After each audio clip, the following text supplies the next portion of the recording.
parce que du coup j'étais dans une position où je devais toujours rester en squat. Ah ouais, pendant 2 jours c'était dur.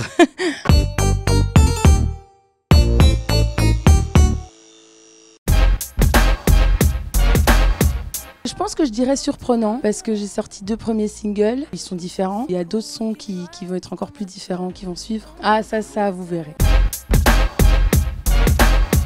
Comme ce son pourri qui reste dans ma tête, dans ma tête, dans ma tête, dans ma...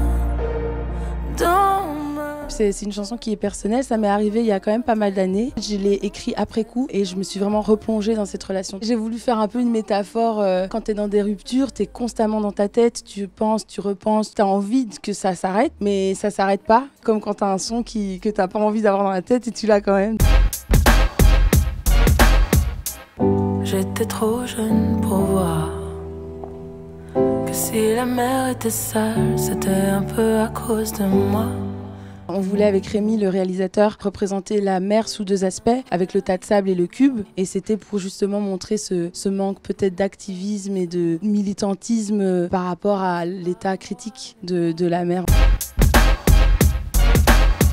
En fait, le pire, c'était même pas le froid, c'était les squats. Parce que du coup, j'étais dans une position où je devais toujours rester en squat. Ah ouais, pendant 2 jours, c'était dur.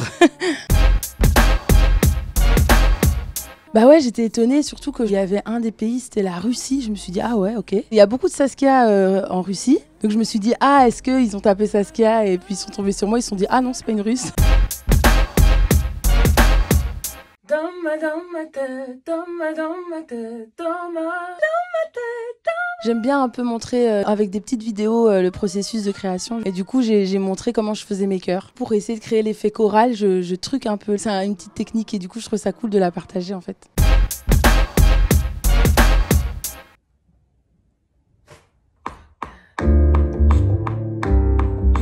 Il y a eu la boîte de Kleenex, la bouteille, les clés. Là, je suis en train d'en faire un avec le son de la pluie. Il y a le Tintin de Netflix, les bruits. Donc, il y a 1000 bruits. J'ai eu des cours à partir de 6 ans et peut-être ces 5 dernières années, c'est vraiment moi qui m'amuse avec les compétences que j'ai acquises quand j'étais plus jeune. C'est vraiment l'instrument que je gère.